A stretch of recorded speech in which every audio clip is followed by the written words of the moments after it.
Hey, I'm Alan Stockman. I'm the owner, head instructor here at Stockman Jiu Jitsu. I've been here open since 2011. This is also our YouTube channel, Stockman Jiu Jitsu. I'm going to be sharing a lot of different information, techniques, and stuff on this channel. So if you like it, like our channel, hit the notification button, get your notifications every time we put up a new video. Goob? Yeah, I go by Goob. I've been doing jiu-jitsu for about 8 years, primarily at Stockman Jiu Jitsu, and just recently had the opportunity to come in and help manage the gym, and it's been absolutely fantastic. So what we're basically doing today is just kind of grilling Alan about his time in Brazil. So I came up with some interesting questions to ask for those of you that don't know much about his storied past in Brazil. So I think a lot of people would probably want to know, why did you originally go to Brazil? Some people probably don't know why you went there to begin with. Well, I always wanted to travel. I mean, straight out of high school, I wanted to travel. We did this thing in psychology class when I was in high school, and our teacher did a time capsule, and he put your 10 goals on top 10 things you want to do in life, and he sent it to us 5 years later, and every line I just put travel. So I wanted to get out of Plymouth. I'm from Plymouth, Indiana, a little town like 10,000 people. I just wanted to get out and do more stuff. So I went to college in 93. Went to Bethel College, and I was playing soccer freshman year there. And it wasn't my roommate, but in the same dorm, good friend Sandro Santos was from Brazil. In fact, I just 2 weeks ago went to his wedding. I got to catch up with him. And so Sandro, we call him Stan. We were good friends. Went through school. We played a lot of indoor, played outdoor there at Bethel. And then summer of 94, I had the opportunity to travel with him to Brazil. Wally Holland also went with me. So Wally and I went with Stan to Brazil. I spent maybe a few weeks there, and it was awesome. Had a great time. That summer was also the summer of the World Cup. Mm-hmm. So the World Cup wasn't in Brazil, but Brazil won the World Cup, and I got to be there and be a part of seeing that. You know, I was a soccer fan, but I had no idea. You know, here nobody even knows the World Cup's going on or what it is. In Brazil, like, the buses stop running, the planes stop flying, everything stops. You know, when they score a goal, you know, when you're in a city, it's like you're in the stadium because the whole city, there's fireworks, you can hear the crowd. So it was, you know, that was my thing. I met a lot of his family there. His dad had some brothers, and one of the brothers had 4 kids, and they invited me to come back to stay with them. We talked about it, and he invited me if I want to come back. You know, they'd take care of some stuff, and in exchange, I'd teach their kids English, and they offered I could go stay with them for a year. So I went back in 95. I stayed for 6 months with that family. 96, I went to more down south, Sao Paulo area, a little bit in Rio for about 3 months. 97, I went back to Fortaleza again, and that's when I stayed at that same family.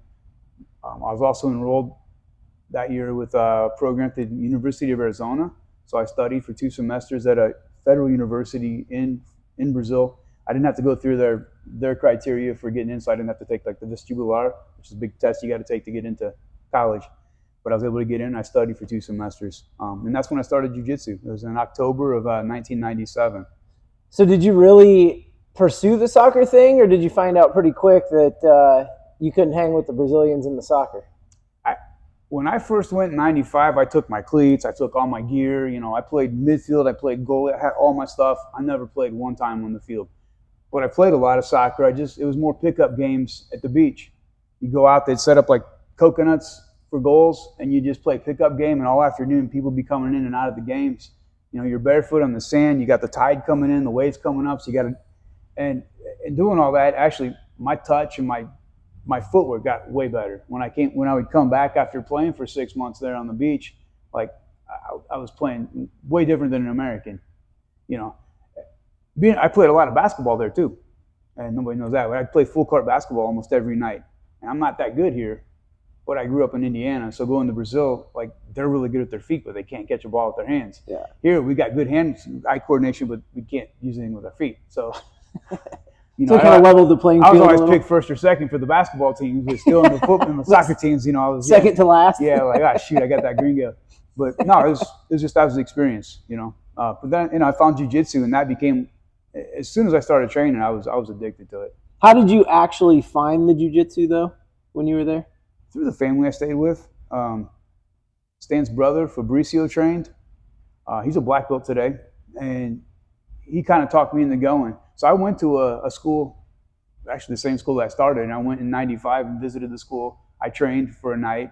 The black belt instructor there, I didn't understand hardly any Portuguese at that time. So, you know, it's like jiu-jitsu is complicated, and you have somebody trying to explain to you, like, blah, blah, blah, blah, you know, like, what the heck, man? You know, I remember one time I was in his guard, and I'm standing up, and he's like, try to choke me, try to choke me. Like, okay, I reached down, I tried to choke him, and he arm barred me, like, popped my arm, and it hurt so bad. I remember, like, every time I'd ride a bike for like 6 weeks, my elbow hurt. You know, and they're like, you going back to jiu-jitsu? Hell no. I'm not going to jiu-jitsu, man. I'm going to go to the beach. You guys just go do your stuff. So that was it. But in '97, when I went back, I had a good understanding. I spoke Portuguese pretty well. And I was 24. And he put me with this kid. His name was Bruno, or Bruninho. He was, I think, 14 or 15. I think he was 14 because he was a yellow belt. He just won Brazilian Nationals at yellow belt. All right, but I was way bigger. You know, he was probably 140 pounds. I'm 175, 180. Really good condition at that time. And he kicked my butt over and over. And it's just like I see guys come into jiu-jitsu, you know, the first time I was like, oh, yeah, I'm going to try harder. Try it again. No, I'm going to try harder now. No, I'm going to give it real. You know, and at one point you realize, I think that's the point a lot of guys go through when they start jiu-jitsu. It's either you want to learn it or you can't accept it and you're going to never come back. And for me, I bought a gi that night and I never stopped training. Yeah. I was hooked. Yeah. That's real similar kind of to how I started training. I trained with the same guy in a barn, and he beat the crap out of me for 2 years before we finally started bringing other people out that I could test my stuff on. So was that the first gym you went into, or had you popped into another gym previously? Well, I trained in a couple places. Trying to think where I started. My first classes was with Eduardo Rocha. He had a school in Santos Dumont, in the bottom of a school, close to Praia do Futuro. My first training partner that night, I remember, was a blue belt. His name was Regis Labrie, who also won my division last year at Worlds. Regis was trying to teach me an armbar. This is '95, I could say. So he was trying to teach me an armbar at that time, and I didn't understand a word he was saying. I mean, he kept smacking me. Come on, Gringo. No. You know, I'm like, what? So I trained there for a couple of weeks. I tried a school with Mark Aurelio, went to a couple of his classes. Mark Aurelio that year had beaten Royler Gracie in a match. He beat him like by an advantage, but that was a pretty big win because Royler was like, he's the best Gracie for competitions, especially back then. You know, and then I went with Luis Filho. Actually, that wasn't even the first time I went to Eduardo school. The first time I went to Eduardo school was I was only in Brazil for like maybe 2 months. And there was one night I wanted to get out, and I like to go out and explore. So the family I stayed with, I borrowed like one of the brothers, I said my Brazilian brother's mountain bike, and I just took off. I didn't know where I was going. You know, I'm riding on sidewalks and stuff. Well, seems safe. Yeah. Well, you know, I ended up in a favela, which is like a really kind of a dangerous area, a little, you know, poor area. And I have two guys on a bike in front of me riding doubles, and they stop the bike, and the guy jumps off with a machete and started coming at me and swinging. I had my bike up in the air. You know, I'm trying to get away from him. Now, I was a cyclist before that, so I knew how to ride a bike. I jumped back on the bike and took off, and I knew there was no way they're going to catch me. But still, man, like the fear. So where do you go? I went straight up to a jiu-jitsu school. I went to Eduardo Rocha school. Yeah, when I got there, the class was just letting out. I didn't speak any Portuguese. I didn't know anybody in the class, but I knew a couple of guys who had trained there. And I'm like, you know, trying to tell them, like, God, you know, there's a thief. And there's like, just come inside, Gringo, you'll be all right. You know, so I kind of waited it out and then ended up riding back home a different way. But get back to the question, man. First school, I'd gone to a few places, but I started then training with Luis. Luis, his classes were fun. I knew I wasn't going to be in Brazil that long. The other places were a little different atmosphere. You know, today I might like something different, but then it was perfect. So like on Friday nights, he would do a Vale Tudo night, which is one of my favorite things. You take the gi tops off and you wear like gi pants or shorts, and we'd fight open hand slaps and learning how to do jiu-jitsu. We did all kinds of scenarios, like things like, you know, you and me against another person. That person can bite, headbutt, kick, knee, whatever. We can only do jiu-jitsu. And it just trains you to see that, like, when there's two people against one, like, the one never wins. Never. I mean, never. I mean, you got the movies, and I'm sure guys are going to listen to this like, oh, I know this guy here. Okay, it can happen. but high percentage, it just kind of shows on a street fight. You want to have two guys, or have the numbers, and it makes a big difference. And how good jiu-jitsu was on control, because somebody can be going crazy trying to do all that. You take them down, hold them down. I mean, you go do an MMA fight. You know how hard it can be to take one person down who's got good takedown defenses and wants to punch. Yeah. Okay, now you got two guys trying to take you down. Now it's a whole different scenario. So while you're trying to defend one, the angles change, and it's just you're going to get taken down. So, question off the cuff here: after you kind of learned this lesson, did you continue to go out on your own? Because I feel like you probably did. Oh yeah, I just learned where not to go. There's places to go and places you can't. You got to know where to be and how to dress. You don't run out with your new watch on or jewelry or your cell phone. You don't take cash. You just dress, pretty simple. You stay in the right spots. Yeah. So the first time you went into a gym, were they pretty welcoming overall, or because you had such limited Portuguese? Yeah. They were just kind of like, who the heck is this guy? No, it sounds like they took you in. They treated me really well. Everywhere I went, I was treated really well. I said his gym was a little different atmosphere. It wasn't like this real intense like competition school. So we had fun. And he taught a lot of self-defense too. He was, at one time he was married to Erika Gracie, who was one of Elio's daughters. His son, Croyler, is Croyler Gracie. His dad is Luis and his mom is Erika. So when I was there, I think Croyler was like 8 or 9 years old at the time. He's up teaching out of Elkhart right now. A lot of people probably know him. Good jiu-jitsu. But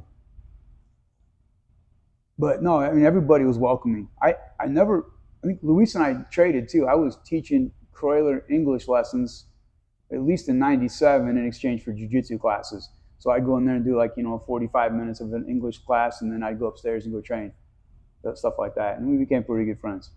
That's pretty cool. Yeah. So when you first started getting into jiu-jitsu, I know you said initially you were there for a little bit, and then you came home, and then you went back.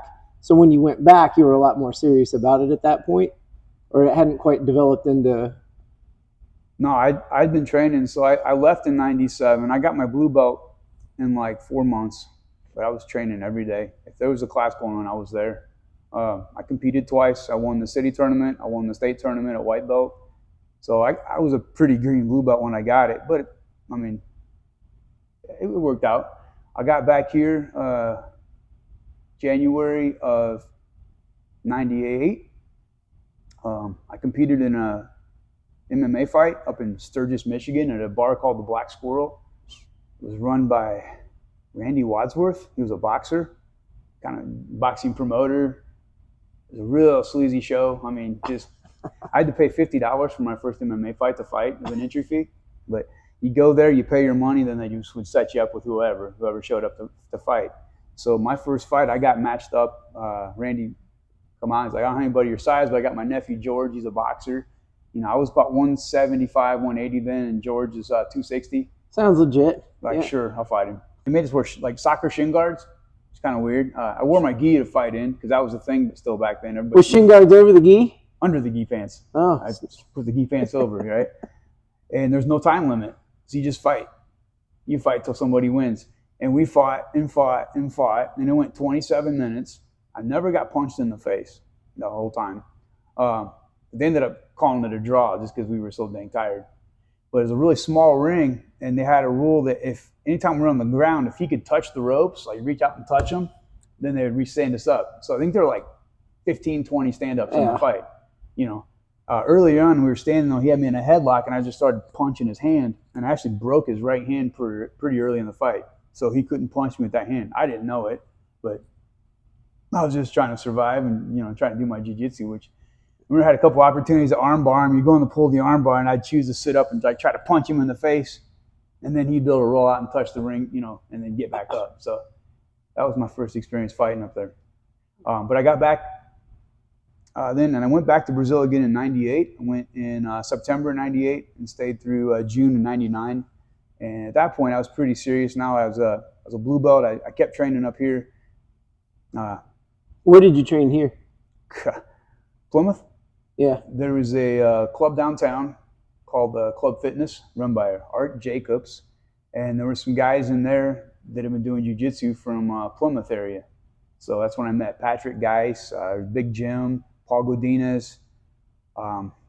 I'm Jeff from Culver, wrestler, different guys, and we just started training. And they knew a few things. I come back with the Brazilian game, but they were way more physical. They was like this really like just almost like professional wrestling jiu-jitsu, where the Brazilian style was a little more finesse. So it was a good mix for me. I had to kind of pick up my game and be a little more gritty, and they got to pick up some of the stuff I'd come back with, and then we just started growing together.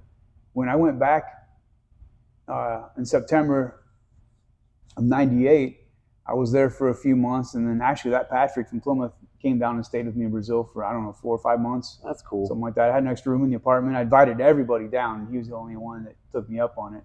Called me up, was like, dude, I got my ticket. I'm coming down. So, and Pat, he's a black belt today out in DC. So when you were, I guess at this point, I mean, you're pretty well into it. If you're a blue belt, especially back then, there's not even that many of those around, really. So there was 2 other blue belts that I knew of in northern Indiana at the time, and that was Chet Shemhorn, who runs the Gracie School in Fort Wayne. He's black belt now, and Braulio Corral out of northwestern Indiana. I think he's in Cherville. He's got 1 or 2 schools right. He's got 2 schools right now. Another good black belt, real good school. So what was your first submission that you really started pursuing, or did you ever even look at it that way? Man, I mean, my game's gone through a lot of phases. Yeah. I used to like to hit arm bars from the bottom a lot. I was good at them. I was real flexible. Now I'm a little stiff for that. It's harder to get up in there. I'd rather just be on top and lay on them. But arm bar, also paper cutter choke. I'd start from the north-south was a position that I really started to like. It was one that kept me out of trouble, and I could rest in there. I still use that one today. Is that what kind of turned you into a little bit more of a degenerate now with your wrist locks, because you've lost some of the flexibility? No, they're just easy. Okay. Wrist locks are, it's an efficiency thing. I mean, why go for a big, strong arm when you got a little weak wrist you can get? And, as long as you control, you don't hurt anybody. Well, because the reason I asked that seems to be pretty controversial in the jiu-jitsu community as a whole, where, some people, a handful of people think that wrist locks are pretty dirty, and other people are like, it's not that big of a deal, quit whining about it. They can be. Heel hooks are considered dirty too. I think the reason why those 2 are is because they're dangerous. I can throw a wrist lock, or you can throw a wrist lock on somebody, and you can really hurt their wrist because there's so much in the wrist, the little parts and things, you can strain. And doesn't take much. Same with a heel hook. It doesn't take much. You can screw up somebody's knee pretty bad. So they get a bad name for that. But I think if you run them right and you realize it's more of a control position, and you're able just to grab them and let them go, they're there. But it just makes it a lot easier. I think it's like it just comes in time too. As long as you're slow and controlled with certain submissions that are rough. Yes. I've never heard anybody doing a wrist lock or a heel hook. So. And the wrist locks are everywhere. Any position you can find a wrist lock. So. Yeah, I've learned that a lot more over the last couple of years now. Guys are thinking the big picture and trying to do something really hard, and then they just leave that wrist out there. What's the craziest or wildest thing you had seen in a gym in Brazil? Whether it's between the students or not students? Well, from my personal experience with me, I can come up with 2 instances. One, I remember it was like the middle of the week night. We were training. I'm going to break off your question real quick too. The gym I trained in was on top of a house. It wasn't like a commercial place. So you imagine you go in a neighborhood, you go to somebody's house, you walk through the back, there's a stairway going up. On the roof of the house was the gym. And it was open air. There was a tin roof over it. The mats was a tarp over ground up tires. Oh, so every once in a while you get one of the radio threads poking up through the mat into your foot, like a little rusty, those would kind of hurt. But craziest things, I say one night during the middle of the week we were training, and a guy shows up and he's talking to Luis. And Luis, stops class. Everybody tie your belts, sit on the wall. We're all sitting in attention, and just explains, okay, this guy here, and his nickname was, I won't forget, Kid Rapadura, which is like hard to explain in English. Rapadura is like a hard sugar thing that you get. He had the nickname because they said he ate a lot of sugar or something. And anyway, his name was Kid Rapadura, and he was a capoeira guy, and he came to challenge jiu-jitsu. And he's like, we always accept the challenges for jiu-jitsu. So, Alan, come here. And I wasn't the highest rank. I was just a mid-blue belt. He's like, come over here, take off your gi top. And he's like, you can leave your belt on. He's like, you're going to fight. We always honor this. So You can only use jiu-jitsu though. You can't punch or kick him. I want you just to use jiu-jitsu and beat him. And the guy was shorter than me, but he was jacked, man. Yeah. I'm like, okay, so here I'm representing my gym, and that meant a lot No to me pressure. then.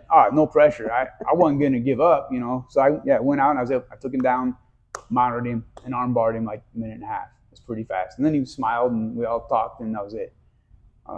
Another time, there was a blue belt in Adelson. He was smaller than me, but he'd been there a lot longer. He was a pretty, let's say, dark blue belt. He'd been a blue belt for a while. And we always had this thing. And it's like, in any school, there's a friendly competition, but it gets kind of heated sometimes where you're not being a jerk, but it's like you just don't like to lose. So your competitiveness and, all that kind of plays in. And there's that pecking order. Mm-hmm. I was the new guy and I was the gringo, and I was kind of breaking through the pecking order because I was getting a lot more hours than the Brazilian guys. Because at the time, I didn't have a job. I just did what I wanted. I was training all the time. And Luis kind of saw that. And one day he's like, man, stop. Everybody, you guys come here. Alan Allen, he's talking to us. He's like, here's what you're going to do. Take off your gi tops. I want you guys to go no gi now. Here's 50 reais or $50. Whoever submits the other one gets the 50. You got 20 minutes. Go. Like, oh, hell yeah. So we're going after it, man. We went after each other and went after it, and neither of us could get a submission. For 20 minutes, man. I mean, we tried so hard. And when it was over, it kind of created a mutual respect. And after that, while we still had some competitiveness between us, it really calmed things down. Mellowed it out. Yeah, and Luis got to keep his 50. Yeah. That's funny. That was definitely going to be my next question. That kind of goes into a different question, but like, how many times have you had to use jiu-jitsu in real life situations? I mean, fighting? Yeah, or just to defend yourself, or once, really. I mean, too bad. Sometimes you want to use it, but you don't. I think the jiu-jitsu training actually keeps me out of conflict more than it could put me into it. As a young man, I think a lot of fighting comes from just you're trying to prove something to yourself. When you're on the mats all the time, you just don't care. Yeah. Now I had an incident when I was a purple belt. I was riding my bike. I was actually like 5-6 weeks from having my left knee, my ACL reconstruction. So I was out working on it. I'm out with my buddy Wally. We're coming back on a bike ride, and we're wearing the cycling clothes, and the guy going the other direction in a car, young kid, cuss his ass, yells, called his and out the window. I've been a cyclist a lot, so I'm kind of used to that. You just, they're in a car, you're on a bike, just go. Wally turns around and goes after him. So I go after him.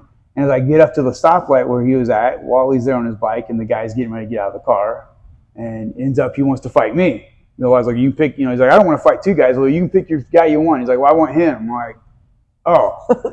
The one that wasn't instigating? So he started walking over to me. I back up. I go into the grass of a key bank. It's nice manicured, like a mat, And he comes in, big old haymaker. I ducked it, took him down. When I shot, I broke through all the scar tissue in my knee, that I've been rehabbing and stuff. Got him down. I couldn't put my left hook in because my knee was so sore, but I had his back and I had to choke in. And he tapped. And I started to let go, and I'm like, oh, wait, this is a street, So I didn't want to hurt him.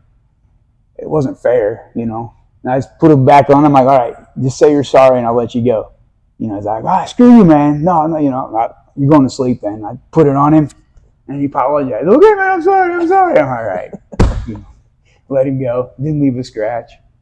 Ended up, we're riding back that day, and the Roseland County Police pulled us over a few blocks away because somebody called in a fight.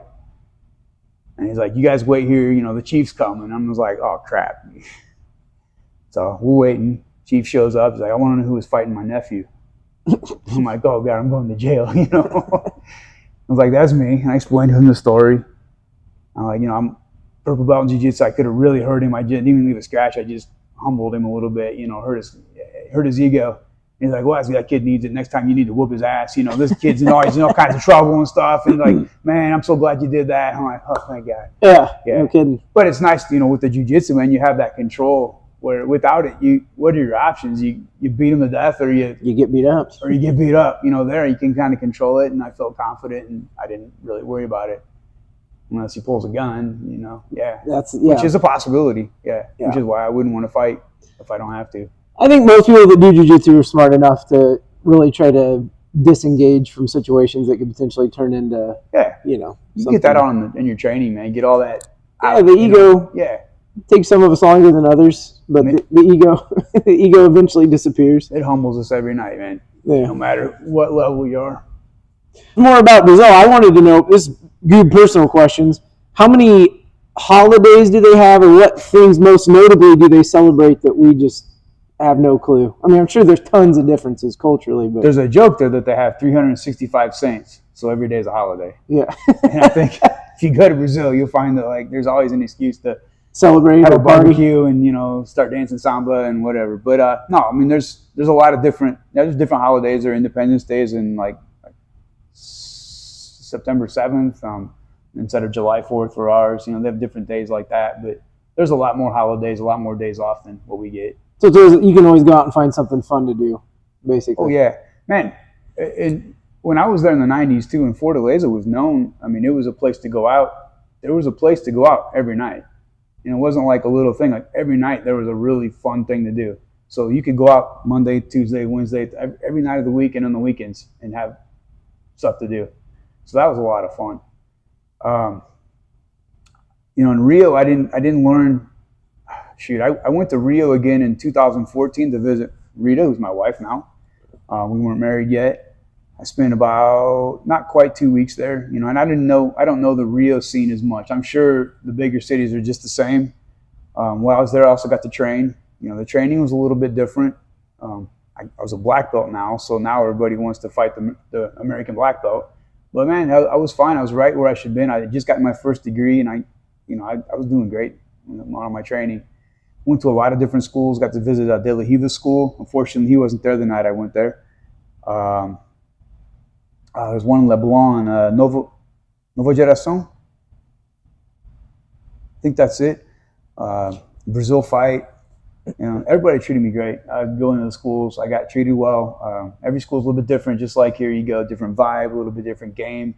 Everybody plays a little bit different. So that's kind of neat to see. When's the last time you were in Brazil? How long 2014. Ago? 2014. Yeah. And now, we got a trip planned in October. Yeah. So we're going this October, the 10th to the 21st. I'm excited. It's going to be I get to go back and train again. We're going to be doing going to a lot of different schools. I think we go. Are you going back to the De La Riva school? No, I'm not going to go to De La Riva school. We got some other ones we're going to hit. Some really good schools, though. Get there on the 10th, and like on the 12th, there's a big tournament. It's probably the second biggest tournament in Brazil besides Brazilian Nationals. This is the one. It's called the King of Rio.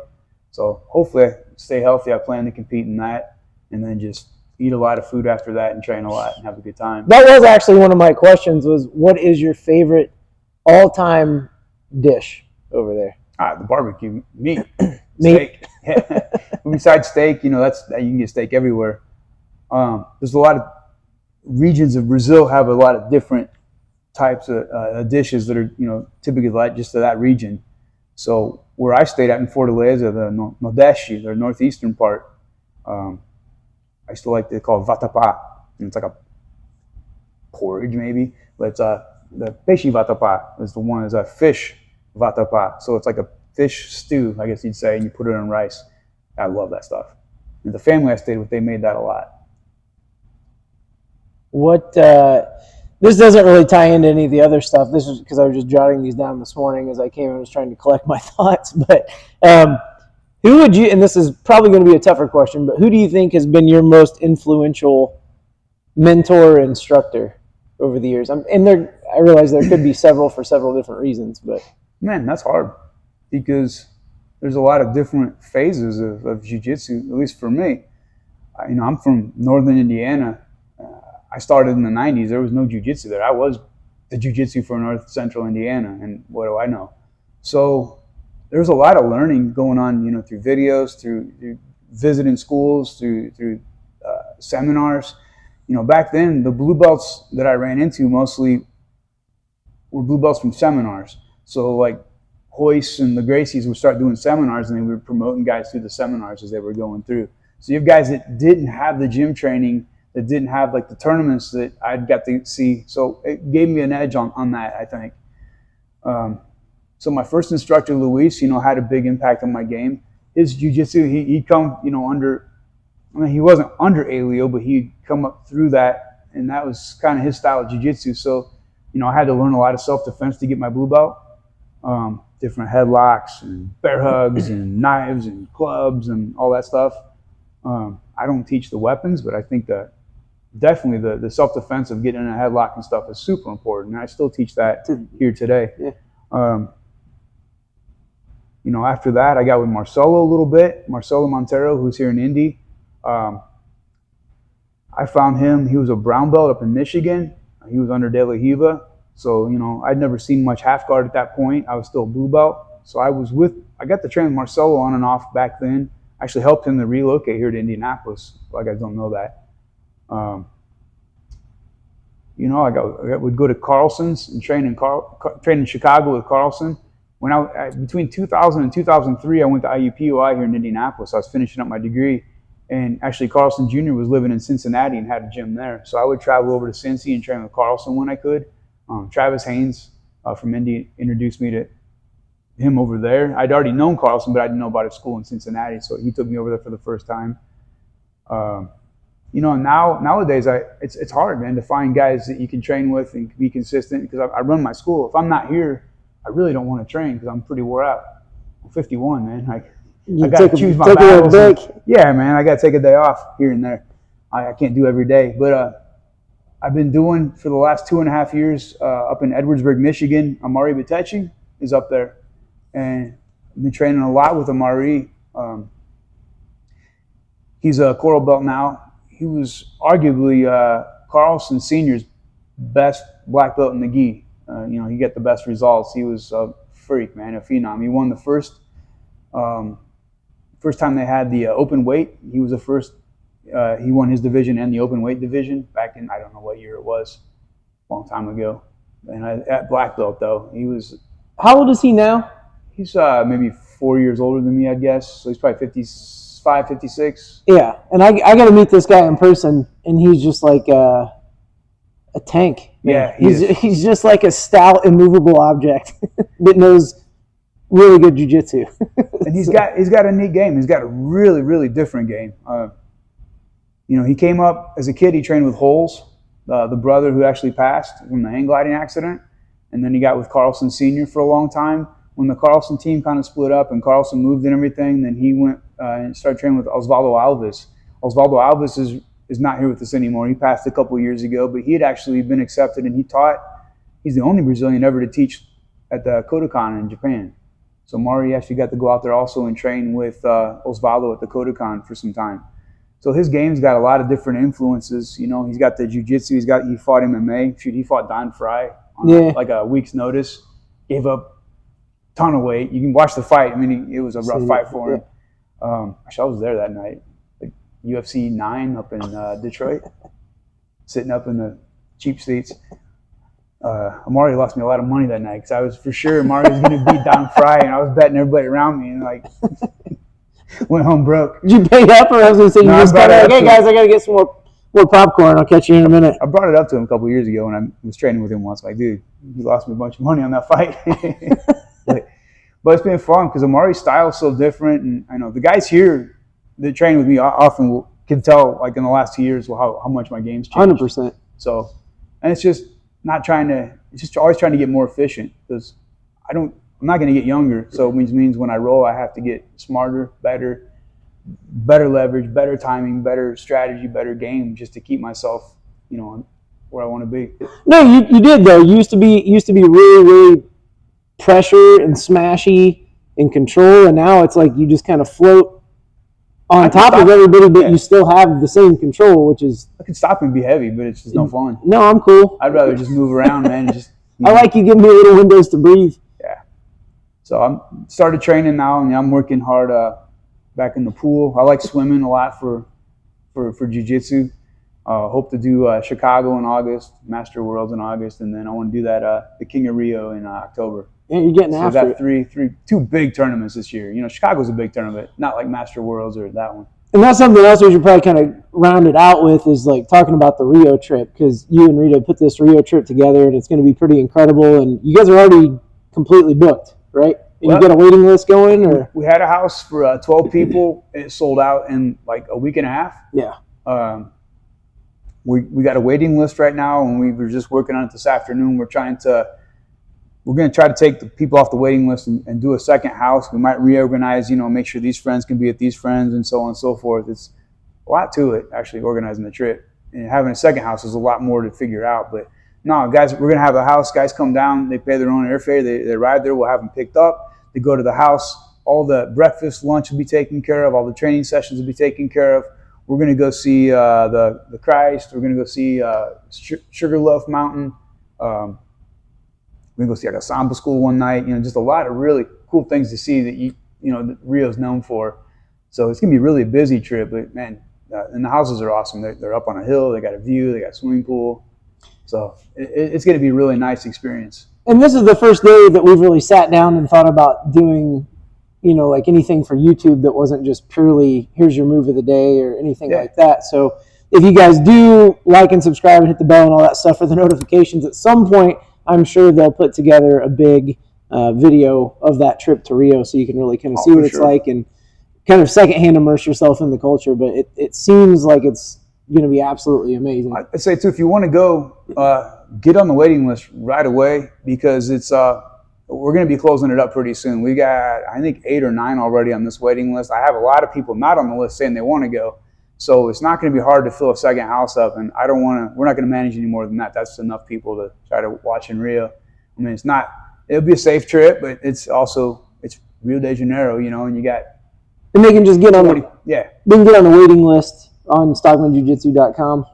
Yep. Go StockmanJiuJitsu.com. There's a link for the Jiu-Jitsu camp in Rio.